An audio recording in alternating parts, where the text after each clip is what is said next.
Hermes. What comes to mind when you hear that name? For most people, it is the messenger of Olympus. The god with the winged hat. The one who runs errands for the other gods. In other words, he can seem like a minor figure. Almost too easy to overlook. But once you hear this story, your whole view of Hermes may flip. He is not just a messenger. Across Greek mythology, he may be the most cunning, most versatile, and most unfairly overpowered character of them all. Most gods in myth have one main specialty.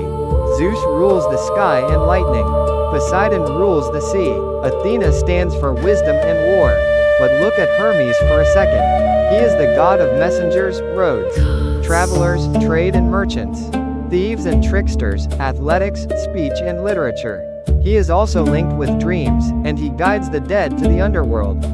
That is not one role. That is a whole list of them. In game terms, it is like one character, somehow being the warrior, assassin, mage, and support all at once. While other gods seem built around one powerful skill, Hermes feels like a full-stack all-rounder. And this absurd resume starts on the very day he is born. In myth, Hermes is the son of Zeus and the nymph Maya. But only a few hours after his birth, he pulls off something unbelievable. He slips out of his cradle and steals the sacred cattle of his older brother Apollo, a newborn, stealing an entire herd. And he does not stop there.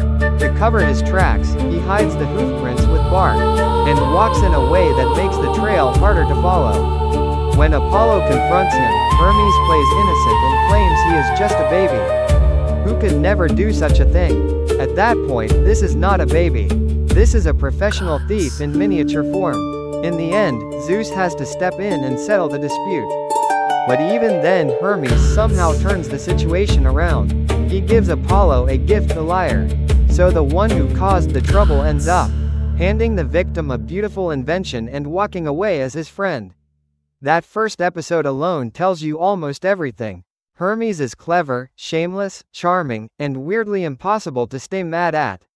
And that is not just a one-time joke. Myth after myth presents Hermes as the most flexible figure among the gods. He is the one who can move between worlds, between conflicts, between sides. In moments of crisis, he does not rely on raw force. He talks, negotiates, improvises, and finds a way through. He is not just a messenger. He is a mediator, a strategist, and at times, one of the key political players among the gods. Even Zeus, the king of Olympus, is sometimes shown listening to Hermes and accepting his clever solutions. One of his most broken abilities is speed. In Greek myth, Hermes is often portrayed as the fastest of the gods.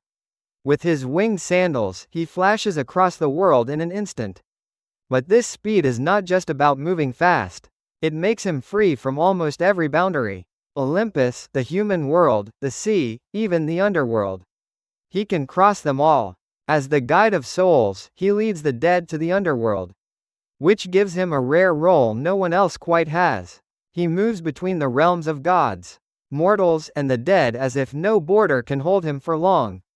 Hermes is also tied to human creativity and invention. Many myths credit him with remarkable gifts. He invents the lyre and the pan flute.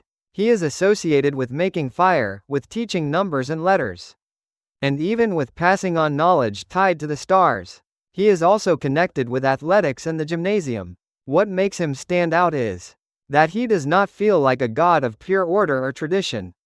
He feels like the spirit of innovation itself. If you put him in modern terms, he is not just strong in combat. He has maxed out crafting, utility, and support too. His appeal becomes even clearer in the way he relates to humans. Compared with many other gods in myth, Hermes often comes across as unusually friendly to mortals. Maybe not purely out of kindness. He enjoys the game of things too much for that. But he is rarely stingy with useful gifts. Zeus often brings punishment. Athena helps, but in a cool and calculating way. Apollo offers prophecy, but those prophecies can leave people more confused than comforted. Hermes is different. He gives practical help. He protects travelers. He brings profit to merchants.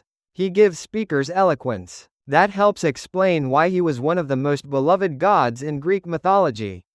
Statues of Hermes were placed at city gates.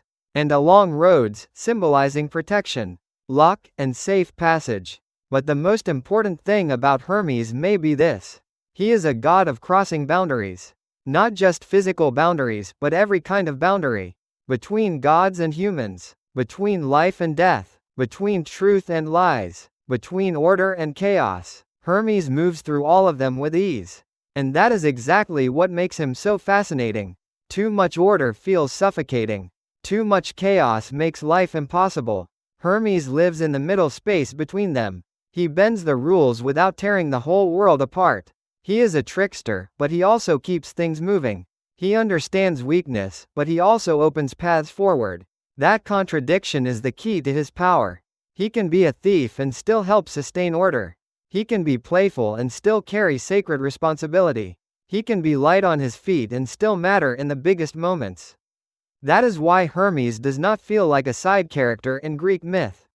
He feels like one of its most unique and influential forces. In the end, Hermes is not a god built around one stat. He is speed, intelligence, charisma, creativity, negotiation, and moral flexibility all at once. In game terms, he is the mage, the rogue, the paladin, and the bard in a single build. Zeus may represent absolute power, but Hermes represents something power can never fully control freedom through movement, wit, and adaptability. Maybe that is why Hermes feels so modern even now. In these old stories, he is the one who survives by thinking fast, speaking well, and slipping through every crack in the system. A messenger, yes, but far more than that. Hermes is the thrill of crossing every line that is supposed to hold the world in place.